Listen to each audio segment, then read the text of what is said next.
दोस्तों, तंत्र मंत्र एक ऐसी दुनिया है जिससे आम इंसान आम तौर पर दूर ही रहना पसंद करता है, और इसका कारण है डर। आज मैं आपके लिए एक ऐसी ही कहानी लेकर आई हूँ। कॉलेज के दिनों में मेरा एक दोस्त था, विनय। वो पढ़ाई में बहुत अच्छा था। हम दोनों दोस्त ज़्यादातर साथ ही कॉलेज आया जाया करते थे। पर कुछ दिनों से मैंने उसके स्वभाव में कुछ बदलाव महसूस किए।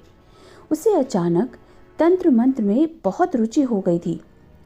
उसका स्वभाव भी बहुत गंभीर हो गया था। वो अक्सर डरा डरा रहता। उसके स्वभाव में आया बदलाव मुझे बहुत अजीब लग रहा था। पर एक दिन आखिर मैंने उससे पूछ ही लिया। पहले तो वो टाल मटोल करने लगा, पर फिर जब मैंने ज़्यादा ज़ोर देकर पूछा तो वो बोला कि कुछ दिनों पहले मैं अपने चाचा के घर उनसे मिलने आसाम गया था। मेरे चाचा अभी हाल में ही आसाम शिफ्ट हुए थे। मेरे लिए भी ये जगह बिल्कुल नई थी। वहाँ की खूबसूरती और हरियाली मुझे बहुत अच्छी लग रही थी। वहाँ आसपास की जगह एक्सप्लोर करने के लिए एक दिन मैं घूमने निकल गया। घूमते हुए मैं आसपास के जंगलों को एक्सप्लोर करने लगा और थोड़ा अंदर की तरफ जंगल में चला गया। वहाँ चारों तरफ लंबे घने पेड़ और झाड़ियाँ थीं। मैं अंदर की तरफ बढ़ता जा रहा था, पर धीरे धीरे वहाँ का माहौल मुझे बहुत ही अजीब और भयानक लगने लगा। तभी मुझे दूर हल्का धुआं दिखाई पड़ा। ऐसा लग रहा था जैसे कहीं गीली लकड़ी या लोबान जल रहा हो। मैंने सोचा शायद यहाँ कोई और भी है जो मेरी ही तरह यहाँ घूमने आया है। मैं उसी दिशा में आगे बढ़ने लगा, पर धीरे धीरे वो धुआं मेरे दिमाग पर छाने लगा।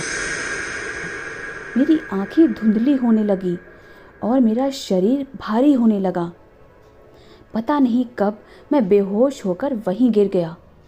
जब मेरी आँख खुली तो मैंने देखा कि मैं एक घास फूस से बनी झोपड़ी में हूँ। मेरे हाथ पैर बंधे हुए थे। मेरे चारों तरफ एकदम घना अंधेरा था, पर मेरे गले में एक माला पड़ी हुई थी और मेरा पूरा शरीर गीला था, जैसे किसी ने अभी नहलाया हो। अंधेरे में जब मैंने थोड़ा और गौर से देखा तो सामने एक अघोरी दिखाई पड़ा, जिसके सामने एक हवन कुंड था और उसके चारों तरफ बहुत सारे नरमुंड पड़े थे जिन पर सिंदूर लगा हुआ था। वो कुछ मंत्र बुदबुदा रहा था और हवन कुंड में कुछ डाल रहा था। मेरी समझ में नहीं आ रहा था कि मैं यहाँ कैसे आ गया। तभी मेरी नज़र पास में ही रखे एक लकड़ी के तने पर गई, जिसके पास एक बड़ा सा तेज़ धार वाला गंडासा रखा हुआ था और उस पर खून लगा था। उसे देखकर साफ लग रहा था कि इसे बलि देने के लिए रखा हुआ है। डर से मेरा हाल बेहाल हो रहा था। मैं खुद को छुड़ाने के लिए अपने हाथ पैर कसमसा रहा था। तभी उस अघोरी ने मुझे देख लिया। मैंने डरते हुए उससे पूछा, कौन हो तुम? मुझे यहाँ क्यों बांध कर रखा है?" इस पर वो अघोरी ज़ोर ज़ोर से हंसने लगा। फिर वो बोला, "तू बहुत खुशकिस्मत है कि तुझे मैंने बलि के लिए चुना है। तेरी बलि देकर मुझे मेरी खोई हुई तांत्रिक शक्तियाँ दोबारा मिल जाएंगी।" उसकी बात सुनकर मैं बहुत डर गया। मैं अपने माता पिता का इकलौता बेटा था। अगर मुझे कुछ हो गया तो उनका क्या होगा? ये सोचकर मैं ज़ोर ज़ोर से रोने लगा। मुझे रोता हुआ देखकर वो अघोरी मेरे पास आया और बोला, "चुप रह मूर्ख, तेरी बलि अटल है। आज तुझे मरना ही होगा।" ये कहकर वो गड़ासा लेकर मेरी तरफ बढ़ने लगा। मैं उससे रो रो कर मुझे छोड़ने के लिए प्रार्थना कर रहा था, पर उसे मुझ पर बिल्कुल दया नहीं आ रही थी। पर शायद भगवान को मुझ पर दया आ गई। जब वो अघोरी मेरी तरफ बढ़ रहा था, वहीं नीचे तेल और पानी पड़ा था, जिससे मुझे उसने कुछ देर पहले नहलाया था। चलते वक्त उसका अचानक पैर फिसला और वो नीचे गिर पड़ा। गिरते वक्त उसका सिर पत्थर से टकराया और वो बेहोश हो गया। मैंने जैसे तैसे जल्दी जल्दी अपने हाथ पैर खोले और वहाँ से भाग निकला। उस झोपड़ी के बाहर आकर मैंने देखा कि वहाँ कुछ टूटे फूटे खंडहर जैसी दीवारें हैं और उसके आसपास चारों तरफ चिताएं जल रही हैं। शायद मैं एक शमशान के अंदर था। मैं बदहवास वहाँ से भागने लगा। मुझे डर था कि कहीं वो अघोरी मेरे पीछे न आ रहा हो। काफ़ी दूर तक भागने के बाद मैं एक नदी के किनारे पहुँचा, जहाँ मैंने कुछ लोगों को देखा। मेरी सांसें फूल रही थीं। मेरी हालत देखकर वो लोग मेरे पास आए और मुझे पीने के लिए पानी दिया। मेरे गले में पड़ी माला और मेरे माथे पर लगा टीका देखकर वो पूछने लगे कि तुम्हें क्या हुआ है और ये हालत कैसे हुई।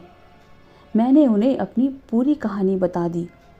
मेरी बात सुनकर वो बोले, ये इलाका ठीक नहीं है। यहाँ आसपास कई ऐसे अघोरी हैं जो मासूम लोगों को पकड़कर उनकी बलि देते हैं। तुम बड़े खुशकिस्मत हो जो जिंदा बच गए। खैर, अभी तुम सुरक्षित हो। तुम अपने घर का एड्रेस दो, हम तुम्हें वहाँ पहुँचा देंगे।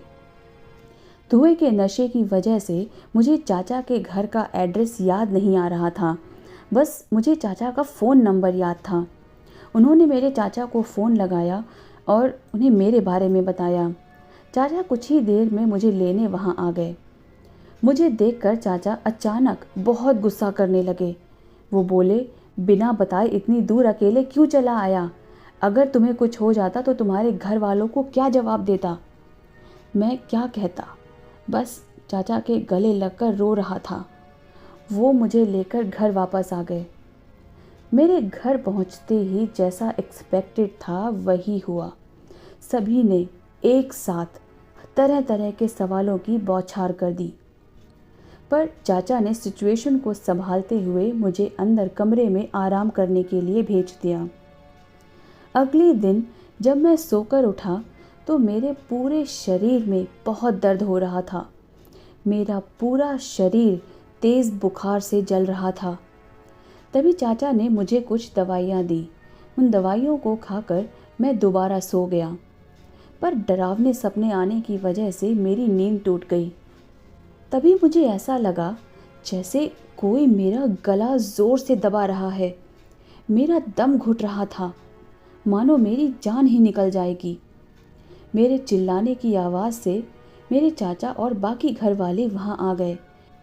शोर से आस पड़ोस के लोग भी इकट्ठा हो गए थे। तभी उस भीड़ में एक आदमी आगे आया। वो माधव काका थे, जो चाचा के पड़ोस में ही रहते थे। माधव काका को स्पिरिचुअल वर्ल्ड की काफ़ी जानकारी थी। वो थोड़ा बहुत तंत्र मंत्र का भी ज्ञान रखते थे। माधव काका ने मेरे माथे पर सफ़ेद पाउडर जैसी कोई चीज़ लगाई और गले में एक ताबीज़ पहनाया, जिससे मैं एकदम शांत हो गया। फिर वो मेरे चाचा को एक साइड में ले जाकर बोले, आपके भतीजे पर तंत्रवार हुआ है। ये भभूत और ताबीज़ कुछ देर के लिए आराम दिला सकता है, पर आपका भतीजा अभी भी खतरे में है। इसका आपको पक्का उपाय करना होगा। मेरे पास इस तंत्र को काटने की शक्ति नहीं है। उन्होंने आगे कहा, अगर आप कहें तो मैं अपने गुरुजी से बात कर सकता हूँ। चाचा ने तुरंत गुरुजी से मिलने के लिए हाँ कर दी। अगले दिन मैं और चाचा माधव काका के साथ गुरुजी से मिलने चल दिए। करीब 2 घंटे के लंबे सफ़र के बाद हम आश्रम के काफ़ी नज़दीक आ चुके थे, जहाँ एक कच्चे रास्ते से होते हुए जंगल के काफ़ी अंदर तक आ गए। आगे बहुत सारे घने पेड़ों से भरा झुरमुट था। जैसे ही हमने उसे पार किया तो सामने एक घास फूस से बनी बड़ी सी कुटिया दिखाई दी। वो लकड़ी और तार के बाड़े से घिरी हुई थी। उस बाड़े का एक दरवाज़ा था, जिसे खोलकर हम अंदर आ गए। वहाँ पर बाड़ के अंदर बहुत सारे अघोरी बैठे थे। वो सभी एकदम हट्टे कट्टे, पूरे शरीर और चेहरे पर भभूत लगी हुई और हाथों में त्रिशूल। उन अघोरियों को देखकर एक बार को तो मैं बहुत सहम गया। मेरी आंखों के सामने मेरे साथ हुए हादसे का पूरा चित्र एक बार दोबारा घूम गया। पर चाचा ने मुझे संभाला और बाड़ का दरवाज़ा खोलकर कुटिया की तरफ जाने लगे। वहाँ बैठे सारे अघोरी हमें अजीब तरह से घूर रहे थे। हम दोनों उनके बीच से होते हुए सीधे कुटिया के पास आ गए। हमें बाहर रुकने के लिए कहकर माधव काका अंदर गए। वहाँ काफ़ी अंधेरा था। चारों तरफ छोटे छोटे हवन कुंड बने हुए थे जिनमें से धुआं निकल रहा था। वहीं पास में एक आसन लगा हुआ था जहाँ गुरुजी साधना कर रहे थे। हम वहीं खड़े कुछ देर इंतज़ार करते रहे। गुरुजी को हमारे आने की सूचना पहले ही मिल चुकी थी। कुछ देर बाद माधव काका बाहर आए और उन्होंने हमें अंदर आने का इशारा किया। वहाँ जाकर मैंने देखा कि एक तेजस्वी पुरुष आसन पर बैठे हैं। उनके चेहरे पर एक अलग ही तेज था। सिर पर जटाएं, गले में रुद्राक्ष की ढेर सारी मालाएं थीं। हमने उन्हें प्रणाम किया और वहाँ नीचे बैठ गए। माधव काका ने हमारे बारे में गुरुजी को पहले ही बता दिया था। गुरुजी ने मुझे अपने पास बुलाया और अपना हाथ मेरे सिर पर रखा और अपनी आंखें बंद करके कुछ मंत्र बुदबुदाने लगे। कुछ देर बाद उन्होंने आंखें खोली और बोले, समस्या गंभीर है। उस अघोरी की शक्तियां गलत साधना के कारण सुप्त हो गई थीं, जिसको वापस जागृत करने के लिए उसे एक शुद्ध नर बलि की आवश्यकता थी। उसकी पूजा लगभग पूरी ही हो चुकी थी, पर बलि देने से पहले ही ये वहाँ से भाग निकला। पर जिस तंत्र की उसने पूजा की थी वो उसे बलि के रूप में स्वीकार कर चुका है। अगर ये बलि ना दी गई तो वो अघोरी तो मरेगा ही, साथ ही वो तंत्र अपनी बलि भी ढूंढ लेगा। उस अघोरी ने इस पर वुडू तंत्र किया है, जिसे पुतले का काला जादू भी कहते हैं। वो पुतला जिस पर तुम्हारी कोई निशानी है वो अभी भी उसके पास है, और जब तक वो पुतला नष्ट नहीं होता वुडू तुम्हारा पीछा करता रहेगा और बलि लेकर ही रहेगा। ये सुनकर मैं बहुत डर गया। फिर गुरुजी ने आगे कहा कि इसका एक ही उपाय है। जिस पुतले पर तंत्र किया गया है उसे नष्ट करना होगा। तुम्हें उसी जगह वापस जाना होगा जहां उस अघोरी ने तुम्हें रखा था। मुझे उस जगह के बारे में ज़्यादा मालूम नहीं था, बस इतना जानता था कि वो जगह शमशान के पास थी। इसीलिए गुरुजी ने अपने एक शिष्य रुद्रा को हमारे साथ भेज दिया। जाने से पहले गुरुजी ने मेरे हाथ पर एक सुरक्षा कवच बांध दिया, जिससे वुडू मुझ पर हमला ना कर सके। पर मुझे अपना काम जल्दी खत्म करना था, क्योंकि वह कवच सिर्फ सूरज ढलने तक ही काम करेगा। सूरज ढलते ही उसका असर खत्म हो जाएगा और वुडू मुझ पर दोबारा हमला कर देगा। रुद्रा तांत्रिक शक्तियों में माहिर था। उसने अपनी आंखें बंद की और कुछ मंत्र पढ़कर एक दिशा में फूंक मारी और हम उसी दिशा में आगे बढ़ गए। काफ़ी देर तक आगे चलने के बाद हम उसी शमशान के पास आ गए जहाँ पर बहुत सारी चिताएं जल रही थी। शमशान के बीच से होते हुए हम उन्हीं खंडरों के पास पहुँच गए। वहीं पास में हमने एक झोपड़ी देखी जिसमें अभी भी वो अघोरी बैठा था और शराब पी रहा था। मुझे देखते ही वो अघोरी उठकर खड़ा हो गया और ज़ोर से हंसा। वो बोला, मुझे मालूम था मेरा तंत्र तुझे यहाँ लेकर ज़रूर वापस आएगा, और देख तू आ गया। मुझे देखकर उस अघोरी ने अपना गड़ासा उठाया और मेरी तरफ दौड़ा। तभी रुद्रा मेरे सामने आकर खड़ा हो गया। रुद्रा ने अपनी तंत्र शक्ति से उस अघोरी को एक अदृश्य बंधन में बांध दिया।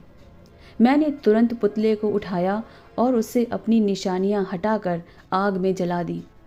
पुतले के जलने से अघोरी का छोड़ा वुडू तंत्र पलट गया और उस अघोरी को ही मार दिया जिसने उसका आवाहन किया था। अघोरी के खत्म होते ही हम दोनों वहाँ से तुरंत निकल गए और सीधे आश्रम पहुँचे। वहाँ पहुँचकर हमने गुरुजी को प्रणाम किया। गुरुजी ने हमें आशीर्वाद दिया और बताया कि आप पर आया हुआ संकट अब टल चुका है। अब आप बिल्कुल सुरक्षित हैं। इसके बाद गुरुजी ने मुझे एक ताबीज़ पहनाया और उसे कभी ना उतारने का निर्देश दिया।